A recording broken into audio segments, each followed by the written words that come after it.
What's good, everybody? Welcome back to the channel. I'm Nasty Nate, stunt rider, content creator, and inspirational speaker. And today, a much requested video. Instagram is my most used, most popular platform. And I get this message all the time. How do I create a brand for myself? How do I create a name for myself? How do I gain traction on social media? How do I get an audience? How do I find my voice? These are very, very popular, common questions I get asked. So I wanted to go over that today. Most of the time it's stunt riders, guys that ride motorcycles, which obviously that's my main reach and my main audience, but obviously I'm broadening my audience with the motivational stuff and that type of content with my son and my family. But most riders ask this question because they want to work with brands. And so I think there's a couple ways you can go about this. For myself, not only do I want to work with brands that align with my message, align with what I'm doing, but I also want to grow my business. I think people don't understand the power of social media in this aspect that if you have a lot of followers, and not even followers, fans, right? So beyond followers, people that really fuck with you and people that really vibe with you, and you create a product, you literally just created a business out of posting pictures, videos, whatever you're creating on social media. And I think that's such a powerful, powerful tool. Even if it's t-shirts, right? One of my first products that I sold was that wasn't shit t-shirts. People are still asking for them. I might do another run, not really sure if it still aligns with my brand, but I wanted to get rid of the cuss word on there just because I wanted to broaden my audience with the speaking, me going into schools, all that type of stuff. So I'm thinking more towards the future with that.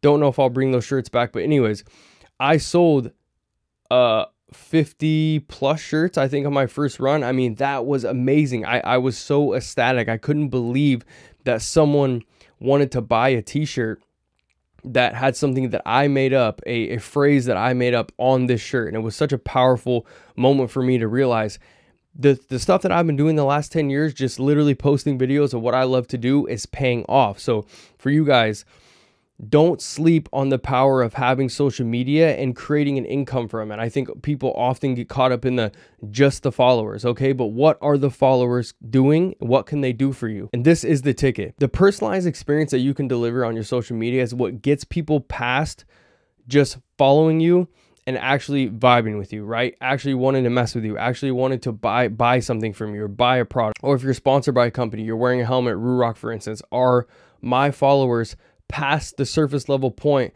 to where they trust me enough to switch over to a different product if I promote it, right? Rock, for instance. Or if you're selling a product, like for me, I'm selling my mindset calls, I'm selling my mindset programs. That is a product that I am using my social media to sell. Such a powerful, powerful thing that I don't think a lot of people even thinking about when you're posting on social media and you're creating a brand. Because at the end of the day, you are the brand, okay? When people think that they have to create something or they don't know what to post or they don't know how they're going to go about it, just remember that you are the brand.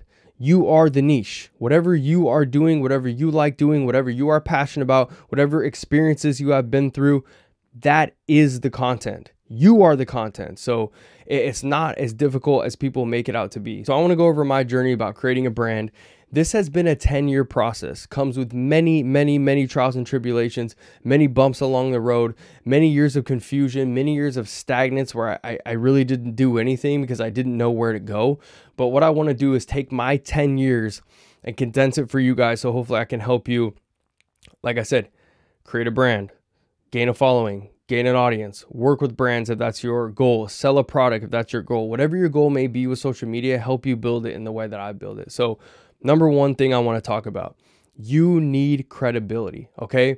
Whatever it is that you're posting, I'll go along with stunt riding because, like I said, that's my audience. Why should people listen to what you have to say?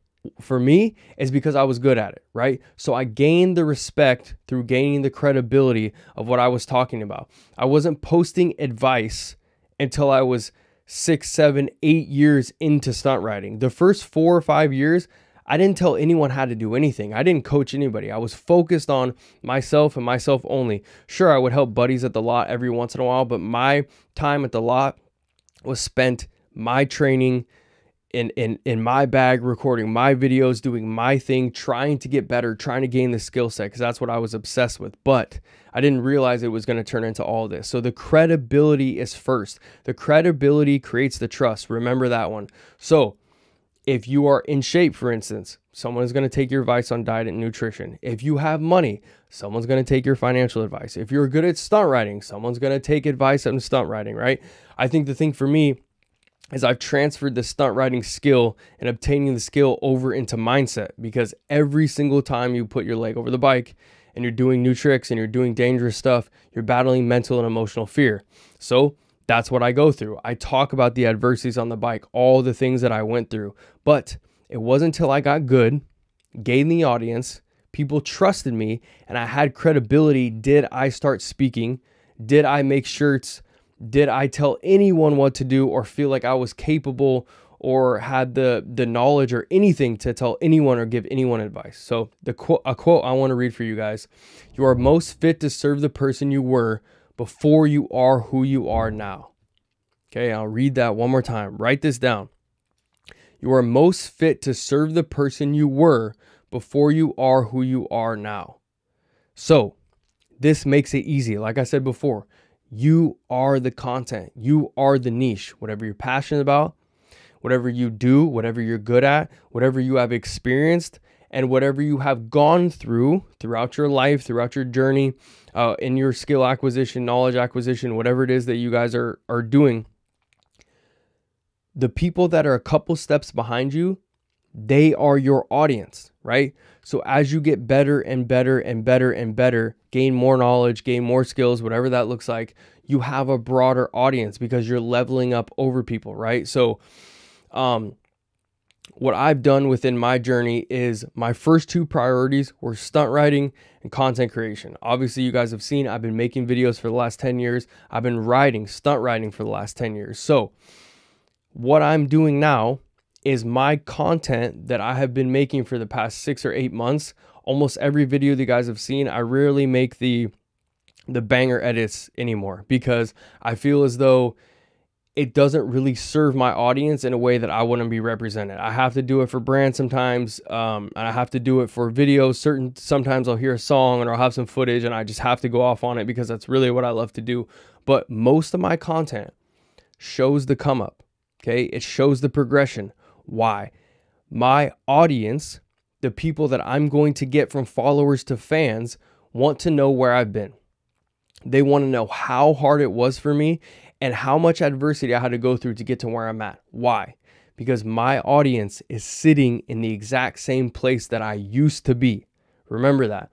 So wherever you're at, there's people that are behind you and you have experienced the same exact points in the journey that they're in right now, and they want to hear from you. They want to know that you made it out. So that's why, like I said, most of the videos that you guys have seen me posting lately, if you follow me on Instagram at NastyNate Jr., it shows the come up.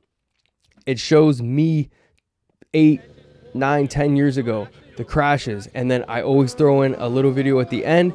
And this is kind of where I'm creating my message here within my content. When I'm not even speaking, when I'm not even talking, I'm creating a message within my video content that doesn't say anything other than I've been through some shit. And here I am now, working with brands, gaining an audience, speaking on stage, and all of these things came from that come up. So what I say is the come up always connects. Please, please, please, you guys, do not sleep on this part. Document the journey, because then once you get good, because if you don't quit, you will make it. And once you get good, you can go back and you can create this type of content that shows progress. People want to see that where they're at, where they believe that there is no light at the end of the tunnel, that you were once there and you battled it, that gives them a light to look for, that gives them hope, and that gives them a sense of proof that it is possible. I can do it too. And like I said, I'm just going to keep going with what I've been doing lately and how I have progressed from the stunt riding and the content creation onto speaking, an inspirational figure, and a mentor. Okay, so throughout your journey, as you continue to level up, there's going to be more doors that open. I was actually having a conversation with one of the first US riders to have a handbrake, and he said to me, the bike will open doors that you never expect, and go in them and see what they have to offer. And it really resonated with me, because now that I'm doing the speaking, the inspirational content, and the mentorship stuff, I really resonated with that. So throughout the journey, the whole point of the journey is to become the person that is obtaining what you are after. It's not to get the thing. The finish line truly doesn't matter. It's how hard you fight during the race and the mental and emotional fortitude that you gain during the race. That is truly, truly, truly, that is the bag. That is the win, right? That is the W. This is what you should be after. It's self-development through and through. And when you do that, when you go on these difficult journeys and you quote unquote make it, right? You get to where you were going, you realize, wow, there's so much other stuff that I can be doing, serving, teaching, helping within what I just did that doesn't even have anything to do with it, right? So the bike, for instance, I speak about men's emotional health because I understand that a lot of men that get on bikes and throw their leg over a bike and grip the handlebars have something going on, right? The guys that ride fast, the guys that split traffic going 100 plus miles an hour. I'm an adrenaline junkie too, but understand that a lot of these guys have stuff going on that they're trying to forget, and the speed and the adrenaline gives them an out for that time. The speed and the adrenaline and the danger gives them a sense of peace because there's so much shit going on in their head that they're trying to escape from it. And the point where you are risking your life and putting your life on the line, you can't think about anything else. So I speak about that, right? I talk about opened up a whole new door, a whole new avenue for me to go down, a whole new door for me to explore based upon my journey with the adversity and the bike in the last 10 years, all the injuries, all the crashes, all the things I learned about myself, pushing myself to the limits. And this is something you guys should be doing too. Whatever you're doing, you should be doing it to the fullest extent with the intent that at the end, you can turn around and you can share it. You can help people. We always turn around and help the people behind us, and that is what's most fulfilling. So for the bike, for instance, a couple of things I wanted to go over with how I'm giving advice through my journey and how I'm gaining traction with my audience, allowing my audience to trust me because I'm giving them a personalized experience of my journey. So with the bike, I didn't know how to wheelie. It took me longer than anybody I know to learn how to wheelie. I was very unprofessional with other riders, with brands, reaching out to companies for sponsorships. I was very unprofessional. I had no experience with that. I'm helping people with that. Do not make the same mistakes that I made. I think this is how we can teach going backwards, right? I wish I wouldn't have done that. This is what I'm going to help you guys with. I had no money. I literally had no money throughout this journey. I penny pinched and didn't eat lunch sometimes to put gas in the bike. Didn't know how I was going to fix it. Borrowed money here, borrowed money there, saved here, saved there. And my message within that is if you really want to do something, you will find a way to do it. I didn't know how to work on a bike. I YouTubed every single thing that I did on my bike, or I literally paid a friend and video recorded him doing it so I could do it in the future because I didn't have money to keep paying him. I got hurt. This is a very broad audience, right? How many guys ride bikes and get in accidents? So many people reach out to me. How did you get through your accident mentally? I'm dying inside, not being able to ride my bike. I don't know if I'm going to be able to walk again. All these things people have reached out to me. That is an audience for me to serve, right? This is very important to me. This is how you create that personalized experience. You share what you've been through. You share how you got over it, and you share what worked for you. I got arrested. A lot of guys have been arrested in stunt riding. A lot of guys have been arrested on the bike. How did I get through it, right? Content. This was another pillar for me. I had no idea how to use a camera. My brother was like, I think maybe 10 or 11 at the time. And he said, hey, we should get a camera and we should document you doing this. And I was like, dude, I suck. Like, no one's going to fucking want to watch me. I can't even wheelie. There's nothing to watch. And he was like, dude, we have to do it. We literally started out with these shitty Canon cameras, YouTubing how to use them, and just figured it out, right? Editing, same thing. Didn't know how to edit. Didn't know how to market myself, right? I was just posting whatever. I didn't have any meaning, any message, or any intention behind any of my content. I was just posting. And I think people think that if you just post and post and post, you're going to get a lot of followers, which it can happen, right? But we don't want followers. We want fans. How do we get fans? We let them in. We show them a personalized experience of our life through the internet. mentally. So this is another pillar that I'm working on my Instagram currently, and I'm letting you guys in kind of on my strategy and what I'm doing. I'm posting bike content, I'm posting about content in general, and I'm posting about my mentality. When I first started, I had limiting beliefs, and this isn't even about the bike. This is just in my life. I truly did not believe in myself. I was a victim, right? Everything was someone else's fault.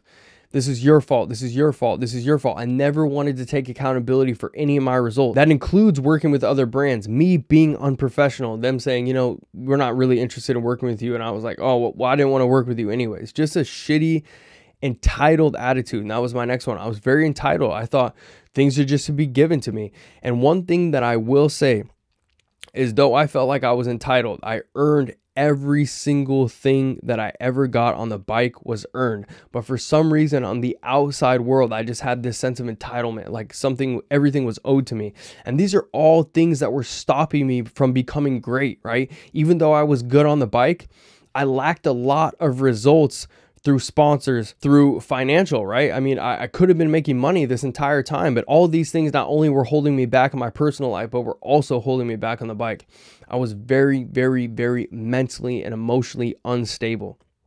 This was a big factor in my journey, and this is why I talk about it in men's emotional health, right? Or people's emotional health in general. But the instability within my journey, I always ran to the bike, and I ignored it, and I ignored it, and I ignored it. And I have so many guys that reach out to me that say the same exact thing. I just ride because it's my only escape to get away from all the bullshit in my life and all the voices in my head. The only way I can silence them is doing all this dangerous shit. And I was there. That's why I serve these people, and that's why I post this type of content, because it's important to me, because I was there and I made it out, and I have to share how. This is how you create connection with your audience. And I was suicidal. This kind of goes in with the instability and what I was speaking about before on men's emotional health. Again, guys that are running from their problems get on their bike. Some of them even hope that when they throw their leg over the bike that it's going to be the last time they do it. I have heard so many people, including myself when I was younger, man, if I could just have this bike land on me a certain way on the freeway and this could all be done, I'd be okay with that. I used to tell people, if I die on this bike, I'm good. Don't even worry about me. I wasn't sad. I was happy with the last thing that I was doing what I love to do. This is actually what got me my results, is because I literally had no fear. I'm one of the lucky ones. A lot of these other guys that feel this way, that feel like they want to die, and that's why they ride their bike, hoping that this is the last time they throw their leg over it. A lot of these guys don't make it out. So that's why I speak about this. That's why I speak about my low times, because there's more people in a place where they don't want to be right now than people that are actually where they want to be, that are the best version of themselves, which is why you got to speak backwards. Again, whatever results you have obtained, you speak backwards through your journey, and those people are your audience. So in the future, I already have this all mapped out. I'm going to be talking about speaking, family. I'm a new family man, right? So I've only been in a marriage for the last 2 years, and I've only had kids for the last 2 years. So I don't feel as though, you know, I can give some nuggets, but I really want to experience that before I start giving out information and advice on that. And I really want to gain more credibility in the time that I've had my family, that I've had my kids, before I start giving more advice. And then also day trading. I've been day trading for the last couple of years. This year is my first profitable year. But before I start giving advice towards this and talk about all the trials and tribulations, because this journey of day trading was harder than the bike journey, as crazy as that sounds. And, you know, in a couple of years, I will be getting into that. So I hope that this video helped you guys on creating a personalized experience for your audience, turning followers into fans. This is how you create a personal brand. This is how you find the brands that really want to work with you. Because if you're just posting, again, I'll just talk about stunt riding. If you're just posting wheelies, you're just a guy wearing a helmet doing something illegal. When you start posting your experiences and all your adversities, your values, your beliefs, and all the things that align with you, this makes brands really want to commit when they find somebody. Okay, wow, we can really get behind this guy. He's talking about this. He's talking about men's emotional health. He's talking about fatherhood. He's talking about his marriage, and he's a fucking badass on the bike. Why wouldn't we want to work with him, right? But again, If you just posting wheelies, you're just a guy wearing a helmet, breaking the law like everybody else. You gotta find what makes you different. And I only say that because people are afraid to post it, but you don't actually have to find it. What makes you different is you being yourself. That's it. You are the niche. You are the brand. You are the content. So thank you guys for tuning in. Like, subscribe, comment, and I'll see you guys in the next one.